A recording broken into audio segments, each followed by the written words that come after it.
Does everyone have the same enlightenment experience? Does everyone go into a nirvikalpa samadhi? Why can some people cling on to a final thread of ego for so long?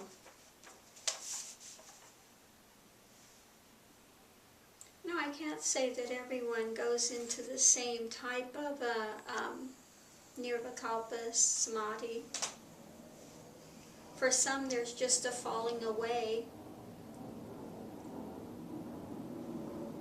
to where there is no ego encountered any longer. There's a sudden shift where there's no longer a me. For some, there is a radical shift that takes place all of a sudden. Like in my case, there was all of a sudden there was just that great fear, and then that death experience, and then there was just no world, no me, nothing. I was not, at that moment, I went into a full nirvikalpa samadhi. There was nothing being seen with the eyes. I was not perceiving a world at that point. It was just everything fell away into that deep meditation of a nirvikalpa samadhi. And when the eyes opened and even the world came into view, at that point it was a nirvikalpa sahaj samadhi. There was no longer a fluctuating mind in place. Okay, so even at that point, while the eyes are registering trees and this and that, the only thing that was being fully conscious was only of that is. There has never been a me. That story was, I was never born, never died. Everything is blown out. Okay, nirvikalpa. And nirvana blown out. It's like everything was blown out at that point. I can't speak to what was the experience when things fell away for you. Yeah, and the process is different for all, and yet of course it's very similar too. But in terms of enlightenment itself, it's the same. It's exactly the same. No one could say, I have a certain enlightenment, and over there there's a certain enlightenment. Mine's deeper, mine's this way, then that's personalized, and that's not it. So, here, and I know I spoke about this before, it was just with, in terms of that last thread being clung to, yes, that did happen here for quite a while. I can't say exactly why. I mean, I think it was just, being a single mom and having a lot of fear around what's going to happen to my child and feeling responsible about taking care of him. He was young at the time. He was, when I met Guruji, he was probably about 10.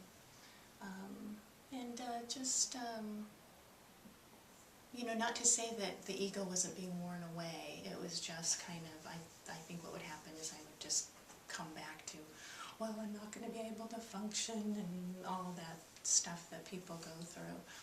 So, definitely that last thread, it stayed in place for a while. But whatever it was, it's not anything that matters in the least now. So even talking about it is like, what? What is that all about? I don't know.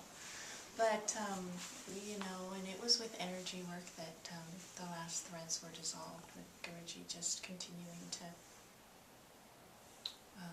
with that transmission, that no let up, even though trying to She tried to bail out of it in the middle of it. And I think it was funny because I think it was that knee-jerk reaction of wanting to just run away. Yeah.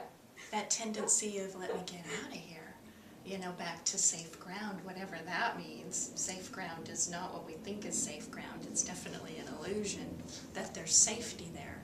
But I just believe it was that knee-jerk reaction, because the body would almost make the wanting to get up and get away, you know. But anyway, Guruji kept up as she does. Know that, but you know, there was definitely fear, and there was fear the whole way. I mean, it seems like that was kind of a theme for me, and it is for some just a palpable fear, and you know, oh, I'm going to die, I'm going to be gone. What, you know, that kind of fear of extinction that came forward, and it wasn't with words necessarily. It was even with an energetic kind of feeling, and then it became just energy, just energetic, and then it was like it pushed through, and there was a sense of, I'm going to die, oh my God. And then it pushed through that last resistance, that whether it was energy or whatever, it pushed through it, and it just, I just, you know, just shifted. I mean, when I stood up, it was like, there's never been a me.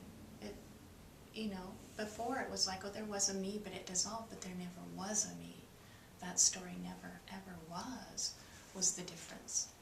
And just like standing up there, it just was there. That's how it was. So and it's continued, and there was clearing, residual clearing, and things that, and the practices continue to flow off and on. And you know, here I still listen to the COS every day, and it's very much enjoyed. And but that story is gone. That any kind of a solid story is just gone, and that's the difference. So I don't believe it was quite as like when Guruji speaks where the whole world was gone.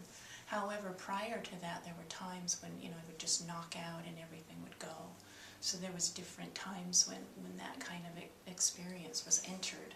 But then coming back, things would slowly come back again. But, you know, so it seems like there was a little bit more gradual of a process. And everyone's different, and it doesn't matter. I mean, everyone's got a different story, but when that story's gone, it's all the same. It's the same. There's only one enlightenment. In the end, one consciousness. There's not different types of consciousness in enlightenment. You know, there's one consciousness that remains. That's why I said only one realized being can understand another realized being. You know, because you can't, because it's the same consciousness at that point. Okay, there's no variance in that. So there's not higher states of enlightenment and lower states of enlightenment. Enlightenment is enlightenment. Okay. So yeah, there is one way of gradual falling away, and then there is another way of, you know, just, you know, it just blows out rapidly. So that's the difference.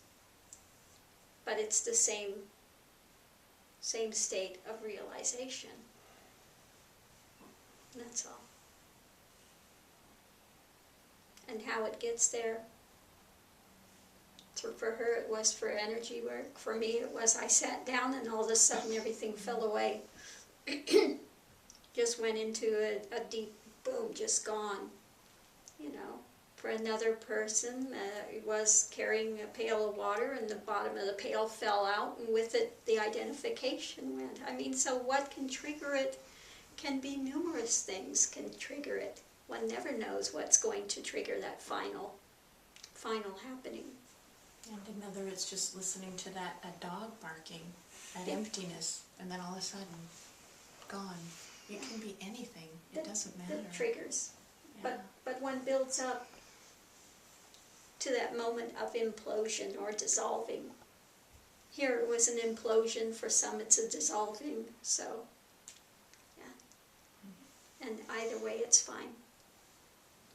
It's what remains is the important thing, or what doesn't remain, as the case may be.